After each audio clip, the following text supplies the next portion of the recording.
que pensamos y coincidimos en la necesidad de que nuestro país necesita una reforma educativa, obviamente vimos con buenos ojos esa propuesta. Sin embargo, ya en el año 2012 ya no hablaba de la reforma educativa, de la revolución educativa, habló de la reforma educativa. Fue un poco morigerante, cambiando los términos, probablemente porque pensará pues, que revolución tiene otra connotación diferente a la reforma, ¿no? Pero acuciado básicamente por este clima, incluso construido por los empresarios, por la CONFIEP, por la crisis obviamente también mundial inherente al sistema capitalista, se fue construyendo un escenario, ¿no es cierto?, donde naturalmente el gobierno siempre presta oído más a las transnacionales y a los ricos de nuestro país y no a los trabajadores y a los excluidos. Y como consecuencia de esta, otra vez crisis cíclica, ¿no?, en su mensaje prioriza la educación. Pero no solamente para citar, como hace el ministro de Educación, hablando, por ejemplo, de los 4 ejes en el campo de la educación: aprendizaje de calidad, revaloración del maestro, el mejoramiento de la infraestructura escolar, la gestión, etcétera, etcétera. Sino también ya poniendo plata, dinero, que eso es lo que le gusta, obviamente, al empresariado.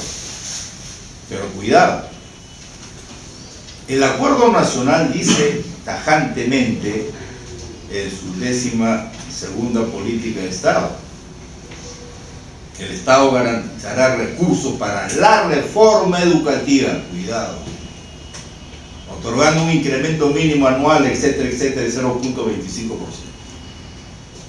Entonces ese dinero no es para cualquier cosa, es para la reforma. Y vayamos a pensar si efectivamente ese dinero va a servir para la reforma. Porque lo que hemos escuchado, coincidentemente, aquí lo que se necesita es eso.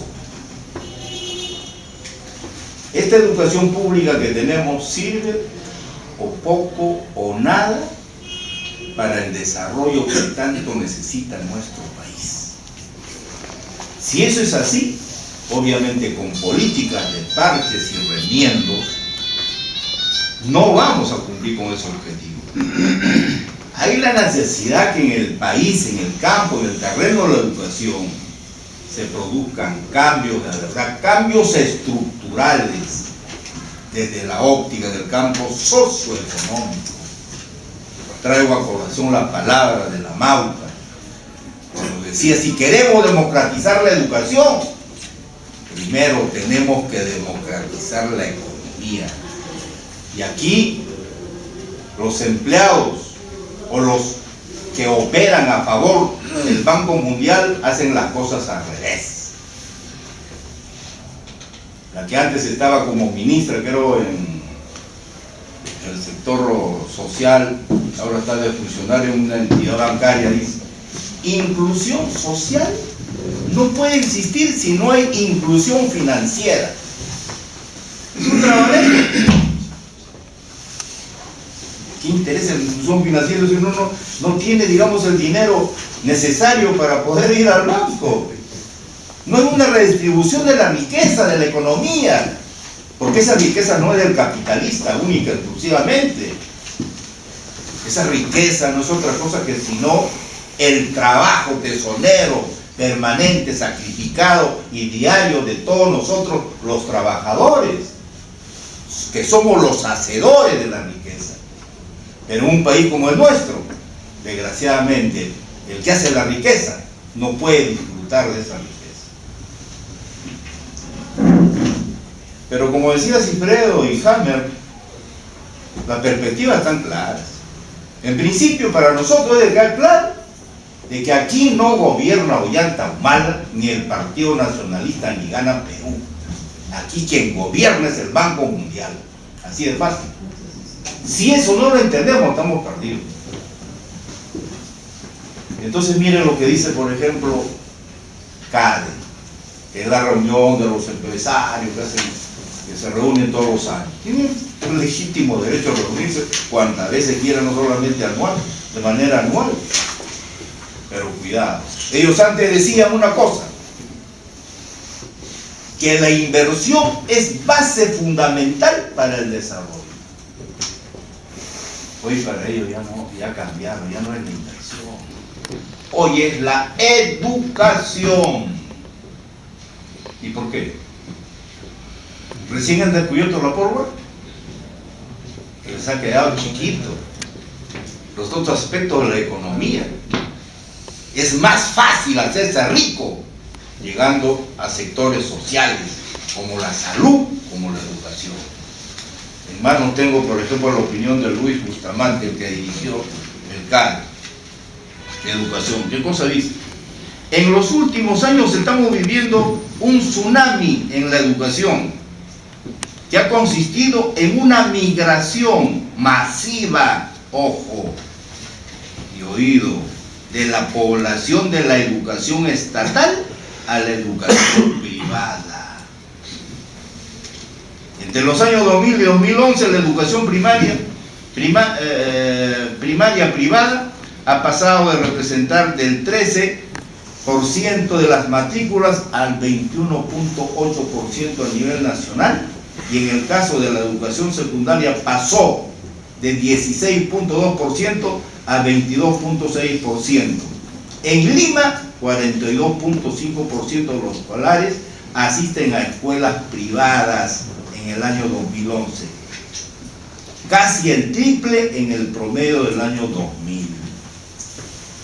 Y algo más, vuelve a decir Bustamante, como síntesis de estas conclusiones y del desarrollo del evento, pensamos que el empresario privado de nuestro país está llamado a ser el protagonista de la implantación de una nueva educación y el abanderado, y no un simple espectador u observador de la revolución educativa imprescindiblemente para el desarrollo del país.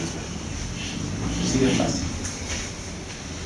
Ahí nos está diciendo clarito de que lo que nos espera es la privatización. Entonces, ¿a qué vienen estas famosas AFP?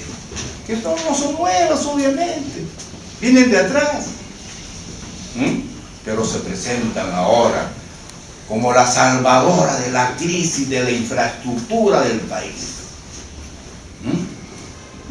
Aquí lo que va a haber, a mi manera de entender, ojalá esté equivocado, que esté en marcha una táctica, la de la tenaza, sobre pretexto de que entran para mejorar la infraestructura, van a terminar dirigiendo la educación. Ya está, acá está el documento del Ministerio de Educación. ¿Qué cosa dice? Lo que decía Jan. Pregunta, ¿cuál es la política del Ministerio de Educación en las APP? En el sector de educación se busca que la educación básica regular, inicial, primaria, secundaria, las empresas privadas puedan participar en la construcción, equipamiento y mantenimiento de la infraestructura educativa. Ojo, no se incluye aún la gestión educativa.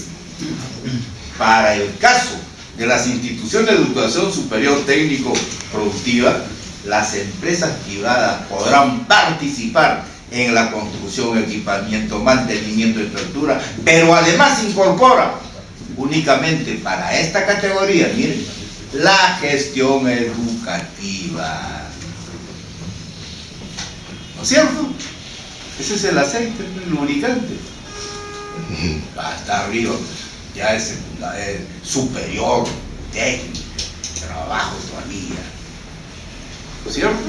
Y probablemente el mismo pueblo, de tanta propaganda que se hace a través de los medios de comunicación, lo van a pedir.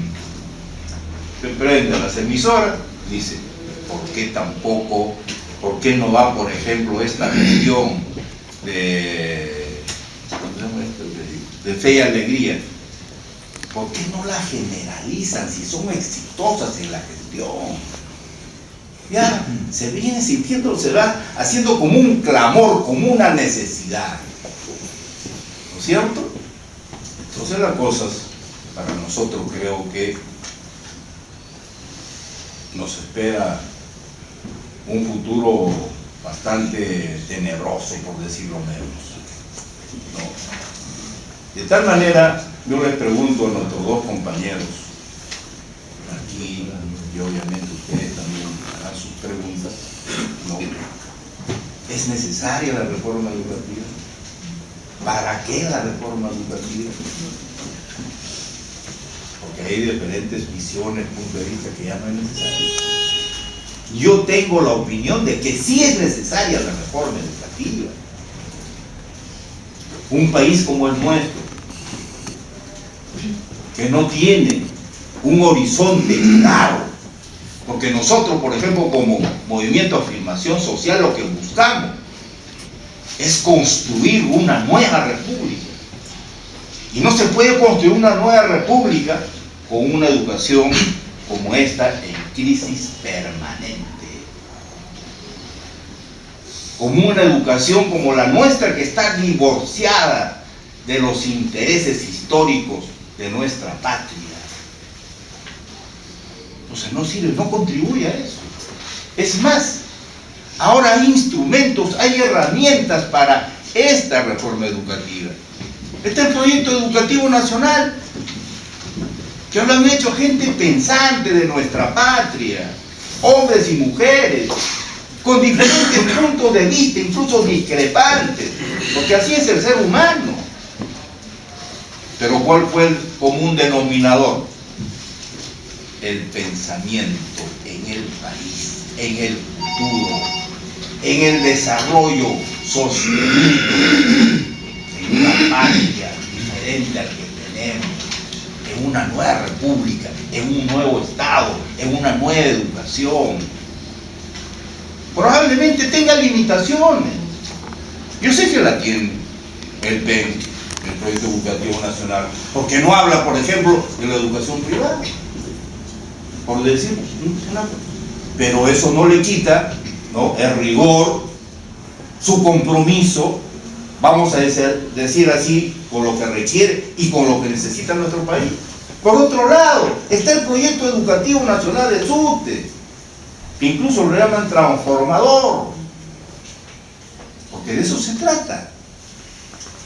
En la educación, obviamente, una formación integral, pero ¿para qué esa formación integral? Entre comillas, ahora, ¿para que solamente sirva al mercado? No, señor. Eso es lo que quiere las clases dominantes y el Banco Mundial en todos los países del mundo. Preparar al hombre, a la mujer, para el mercado, única y exclusivamente. Pero nosotros no queremos este tipo de educación. Queremos una formación integral. ¿Para qué? Para que el ciudadano, para que la ciudadana, por lo menos tenga una visión de su país, pueda interpretar a su país, pueda conocer a su país. Siendo importante eso, tampoco es suficiente. Tenga la capacidad de transformar el país. De eso se trata. Entonces ahí están las herramientas, están los instrumentos. Tengo la certeza que también los gobiernos regionales tienen lo suyo. Los gobiernos locales del mismo modo. Por ejemplo, esta municipalidad, ¿no?, ha debido asumir las competencias en el campo y el terreno de la educación y no lo ha hecho. Temor, miedo, incapacidad o soberbia o ignorancia. ¿Cuál es el problema? ¿O tenemos miedo a esa tarea? ¿No es cierto? Entonces, eso por un lado. Pero por otro lado, el magisterio de hoy no es el magisterio de antes. Incluso se han generado movimientos pedagógicos magisteriales. Eso es bueno, eso es positivo. Probablemente no comprometan a vastos sectores, pero empiezan estos núcleos a preocuparse en la educación, en su propia formación profesional y pedagógica. Eso es importante. Entonces, si esto es así, ¿por qué entonces este gobierno no pone en marcha su compromiso? Pues, probablemente porque ha sufrido ya la famosa metamorfosis, ¿no? O sencillamente ha traicionado sus ideales. Pero independiente de eso, ¿qué debemos hacer nosotros? Por ejemplo, como una opción política. ¿Estamos de acuerdo solamente con que, bueno, se preocupen de estas 4 cosas que son los ejes fundamentales en la educación y que la gran parte, más del 60% de ese presupuesto vaya a las famosas asociaciones privado-públicas, cuando estas tienen su historia? El propio Banco Mundial, ¿cómo lo califica? Dice, hay 6 problemas críticos importantes para que el programa de APP avance más rápidamente. Estos problemas van desde la falta de normalización, de coordinación, una deficiente capacidad institucional y debilidades en el marco legal, hasta preocupaciones relacionadas con la fiscalización reguladora y una comunicación deficiente. Ahí está el perfil, como se dice ahora, de estas instituciones.